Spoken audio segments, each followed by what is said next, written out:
Assalamualaikum warahmatullahi wabarakatuh. Perkenalkan, nama saya Muhammad Al-Fajri dengan NPM 20110190, kelas 4A reguler pagi Banjarbaru. Ya, di sini saya akan menjelaskan materi sistem operasi terdistribusi oleh Bapak Heri Adi Chandra.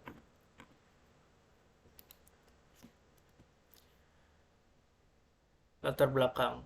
Perkembangan pesat teknologi informasi menyebabkan bertambahnya permintaan suatu sistem, baik berupa perangkat keras maupun perangkat lunak yang dapat digunakan dengan baik dan cepat. Nah, ya.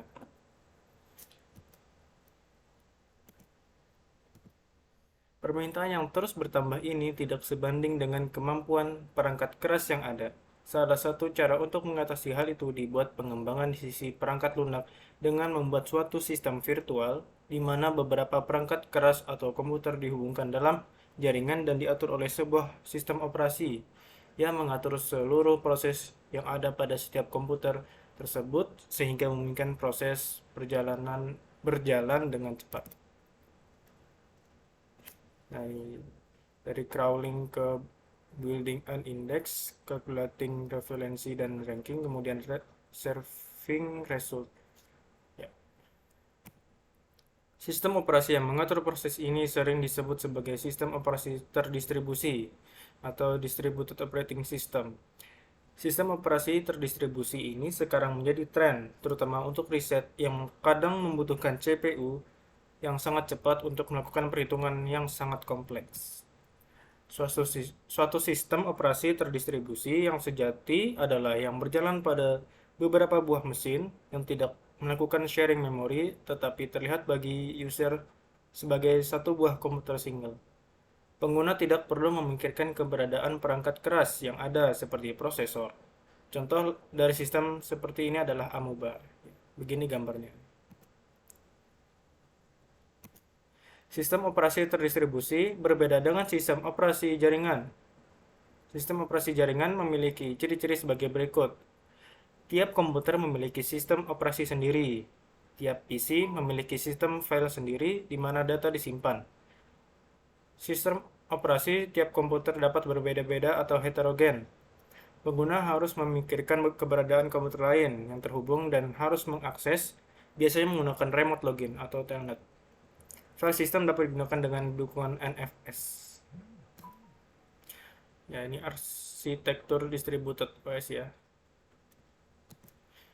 Ya.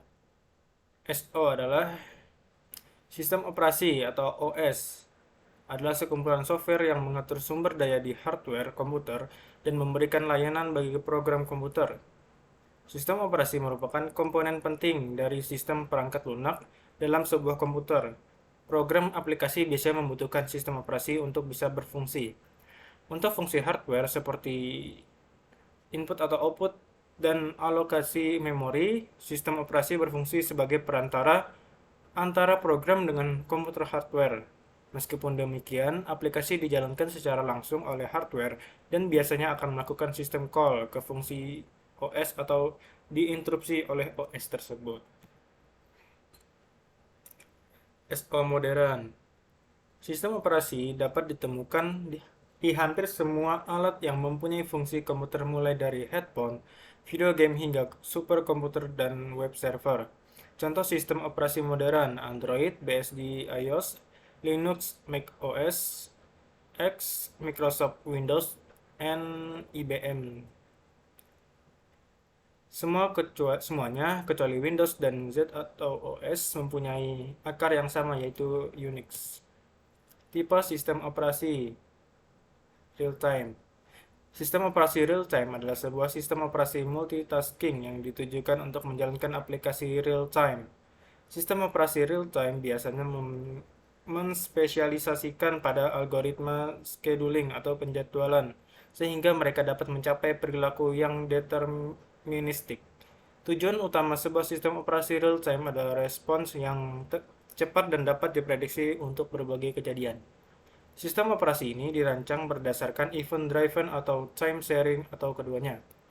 Sebuah sistem event driven merupakan switching antara task berdasarkan prioritas atau kejadian event dari luar, sementara sistem operasi time sharing melakukan switching antar task berbasis pada interupsi clock. 2. Multi-user. Sistem operasi multi-user memungkinkan banyak pengguna untuk mengakses sistem komputer pada saat yang sama.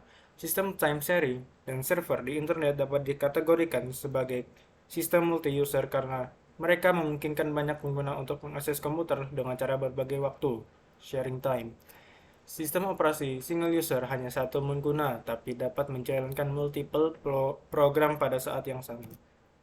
3. Multitasking versus single tasking. Sebuah sistem operasi multitasking memungkinkan lebih dari satu program atau untuk berjalan pada satu saat, dilihat dari skala waktu manusia. Sebuah sistem single tasking hanya dapat menjalankan satu program. Ada dua tipe multitasking, yaitu 1. Preemptif, 2. Kooperatif.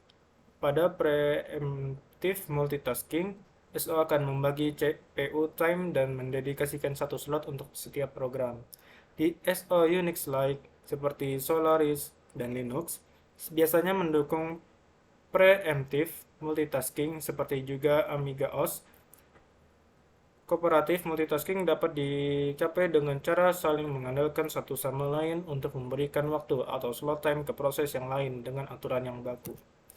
4. Sistem terdistribusi. Sebuah sistem operasi terdistribusi mengubah sebuah kelompok dari komputer yang independen dan membuat mereka tampak seperti satu buah komputer.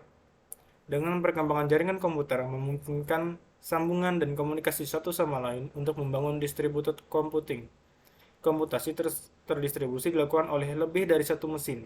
Jika komputer satu grup bekerja sama, maka mereka akan membangun sebuah distributed system atau sistem terdistribusi.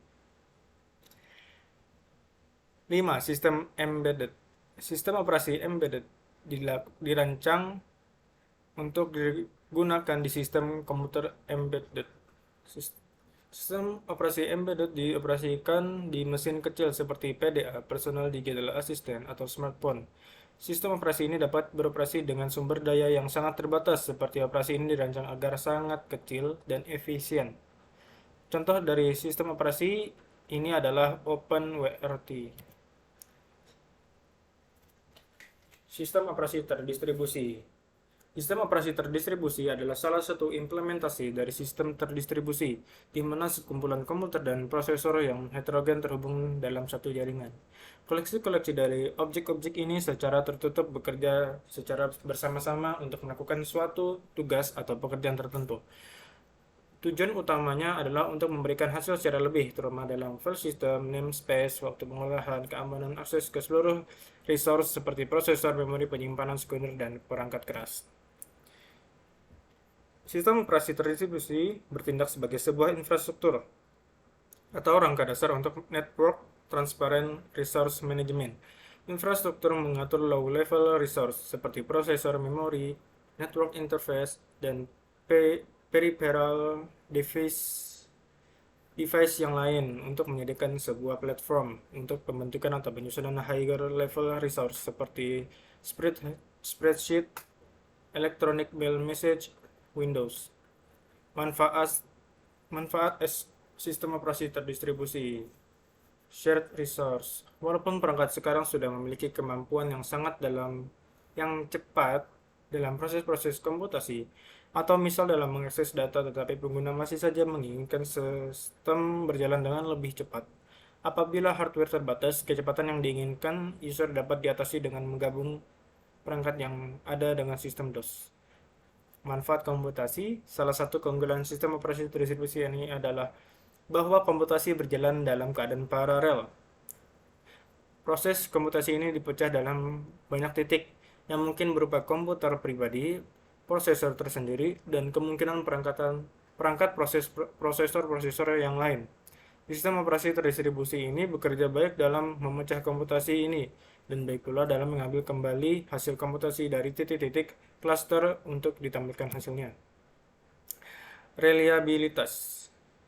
Fitur unik yang dimiliki oleh DOS ini adalah reliabilitas. Berdasarkan desain dan implementasi dari desain sistem ini, maka hilangnya satu node tidak akan berdampak terhadap integritas sistem. Hari ini berbeda dengan PC. Apabila ada salah satu hardware yang mengalami kerusakan, maka sistem akan berjalan tidak seimbang, bahkan sistem tidak bisa dapat berjalan atau mati. Komunikasi. Sistem operasi terdistribusi berjalan dalam jaringan dan biasanya melayani koneksi jaringan. Sistem ini umumnya digunakan user untuk proses networking. User dapat saling bertukar data atau saling berkomunikasi antar titik baik secara LAN maupun WAN. DOS versus NOS. Suatu sistem operasi terdistribusi yang sejati adalah yang berjalan pada beberapa buah mesin yang tidak melakukan sharing memori tetapi terlihat bagi user sebagai satu buah komputer single. Contoh dari sistem seperti ini adalah Amoeba. Untuk dapat membedakannya, sistem operasi jaringan memiliki ciri-ciri sebagai berikut. Tiap komputer memiliki sistem operasi sendiri, tiap personal komputer memiliki sistem file sendiri di mana data-data disimpan. Sistem operasi tiap komputer dapat berbeda-beda atau heterogen. Pengguna harus memikirkan keberadaan komputer lain yang terhubung dan harus mengakses, biasanya menggunakan remote login atau telnet. File system dapat digunakan dengan dukungan NFS system. Contoh dari sistem ini adalah Unix dan Linux server. Nah, ini skema NOS,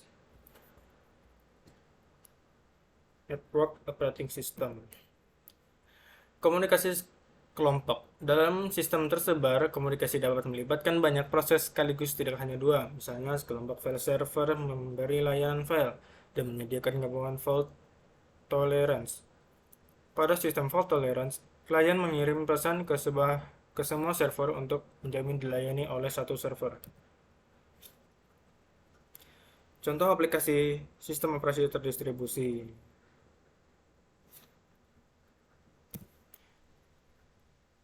Amoeba. Amoeba adalah sistem berbasis microkernel yang tangguh yang menjadikan banyak workstation personal menjadi satu sistem terdistribusi secara transparan. Nah, ini gambarnya. Desain sistem operasi Amoeba.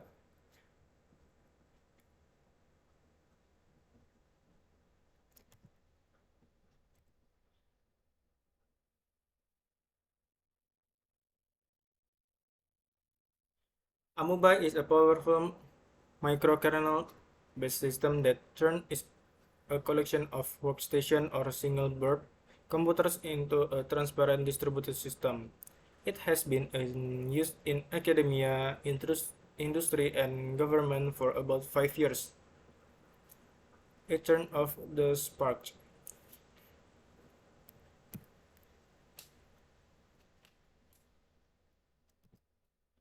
Sistem Amoeba ini tumbuh dari bawah hingga akhirnya tumbuh menjadi sistem operasi terdistribusi. Ini keunggulan sistem operasi terdistribusi dalam hal reliabilitas. Apabila ada satu unit pemroses yang mati, maka proses yang dialokasikan harus di-restart. Tetapi integritas sistem tidak akan terganggu apabila proses deteksi berjalan dengan baik. Desain sistem ini memungkinkan untuk 10-100 prosesor. Spesifikasi perangkat keras yang harus disediakan pada setiap klaster minimalnya adalah file server 16 MB RAM, 300 MB HD, Ethernet card, workstation, 8 MB RAM, monitor, keyboard, mouse, full processor, 4 MB RAM, 3.5 floppy drive. Komponen Amoeba. Workstation atau komputer personal mengeksekusi proses yang memerlukan interaksi dari user seperti text editor atau manager berbasis Windows. Server khusus memiliki fungsi untuk melakukan tugas yang spesifik. Server ini mengambil alih proses yang memerlukan input atau output yang khusus dari larikan disk. Gateway berfungsi untuk mengambil alih tugas untuk terhubung ke jaringan WAN. Prosesor pool mengambil alih semua proses yang lain. Tiap unit ini biasanya terdiri dari prosesor, memori lokal, dan koneksi jaringan. Tiap prosesor mengerjakan satu buah proses sampai prosesor yang tidak digunakan habis. Arsitektur software. Sistem operasi terdistribusi sejati memiliki arsitektur software yang unik. Arsitektur software ini dikarakterkan dalam objek di dalam hubungan antara klien dan server. Proses-proses yang terjadi di klien menggunakan remote prosedur yang memanggil dan mengirimkan request ke server untuk memproses data atau objek yang dibawa. Tiap objek yang dibawa memiliki karakteristik yang disebut sebagai kapabilitas. Kapabilitas ini besarnya adalah 128 bit. 48 bits pertama menunjukkan service mana yang memiliki objek tersebut. 24 bits berikutnya adalah nomor dari objek. 8 bits berikutnya menampilkan operasi yang diizinkan terhadap objek yang bersangkutan. Dan 48 bits terakhir merupakan check field, yang merupakan field yang telah terinskripsi agar tidak dapat dimodifikasi oleh proses yang lain. Operasi diselesaikan oleh RPC, Remote Procedure Calls, yang dibuat oleh klien di dalam proses yang kecil dan ringan. Proses dengan tipe seperti ini memiliki bidang alamat sendiri dan bisa saja memiliki satu atau lebih hubungan. Hubungan ini ketika berjalan memiliki program counter dan stop sendiri, tetapi dapat saling berbagi kode dan data antara hubungan lain di dalam proses. Manajemen berkas. Dalam sistem operasi terdistribusi ini, sistem berkas dipetakan dengan baik, dengan berorientasi pada objek yang ada dan kapabilitasnya. Hal ini akan menjadi berkesan abstrak, terutama untuk kelas pengguna. Ada tingkatan yang lebih ekstra dalam pemetaan berkas yang ada, mulai dari simbol, pengurutan nama path, dan kapabilitasnya. Melalui sistem ini, objek lokal tidak ada bedanya dengan objek publik. Dalam sistem ini, ada semacam tingkatan akses yang sebenarnya mirip Unix, seperti user dan group memiliki hak akses yang berbeda-beda pada setiap berkas atau folder yang ada pada sistem operasi terdistribusi. Dalam implementasi sistem Amoeba, hak akses yang dimiliki pengguna terbatas pada hak baca file, tulis atau membuat file, dan hapus file. Dengan hal ini, maka keamanan server dapat terjaga. Pelayanan terhadap direktori yang ada dibuat sangat ketat dalam hal keamanan. Bahkan dibuat semacam kode acak yang akan menyandikan file tersebut sehingga tidak mudah dibaca oleh siapapun. Kode penyandinya akan digunakan lagi oleh sistem untuk mengembalikan file seperti semula kepada user. Kode ini hanya diberikan kepada pemilik file tersebut. Jadi ketika user mengakses file atau berkas yang bersangkutan, maka kode penyandi akan dibuat oleh sistem agar pemilik file dapat membacanya. Dalam sistem operasi terdistribusi yang sejati, tiap proses berada pada alamat segmen-segmen virtual. Proses-proses ini dapat memiliki lebih dari satu hubungan. Kaitan-kaitan ini dialokasikan ke prosesor sampai semua prosesor habis digunakan. Hasil dari manajemen proses seperti ini menghasilkan utilitas yang lebih baik, di mana tidak perlu switch apabila harus ada proses yang berat, karena satu proses dialokasikan ke satu prosesor. Prosesor memiliki dua macam keadaan, yaitu proses sedang berjalan atau sedang standard. Standard terjadi bila proses masih ada, tetapi tidak melakukan eksekusi apapun, atau sedang dalam proses debug. Pada keadaan ini karena memberitahu komunikator atau kernel yang lain adanya proses yang dalam keadaan standar. Kernel yang lain tersebut berusaha berkomunikasi dengan proses itu sampai proses di kill atau proses tersebut berjalan kembali. Debugging dan migrasi pada proses ini selesai setelah adanya stunning. Kelemahan sistem operasi terdistribusi. Perawatan tiap cluster yang sangat sulit. Selain itu juga boros daya, karena harus menghidupkan banyak CPU, membutuhkan jaringan berkecepatan tinggi. Kelemahan-kelemahan tersebut sebenarnya tidak seberapa jika dibandingkan dengan hasilnya. Misalnya saja search engine paling ramai seperti Google yang menggunakan teknologi ini, karena hardware yang paling canggih saat ini masih belum mencukupi untuk menangani jutaan request ke server Google setiap detiknya. Sehingga mereka harus membuat sistem paralel yang mampu melayani keperluan tersebut. Selain itu, dalam dunia research juga diperlukan sistem ini, terutama untuk melakukan perhitungan-perhitungan yang tentu saja sangat rumit dan membutuhkan pemroses yang hebat dan cepat supaya dapat segera dicari hasilnya. Ya, itu saja penjelasan materi dari saya. Wassalamualaikum warahmatullahi wabarakatuh.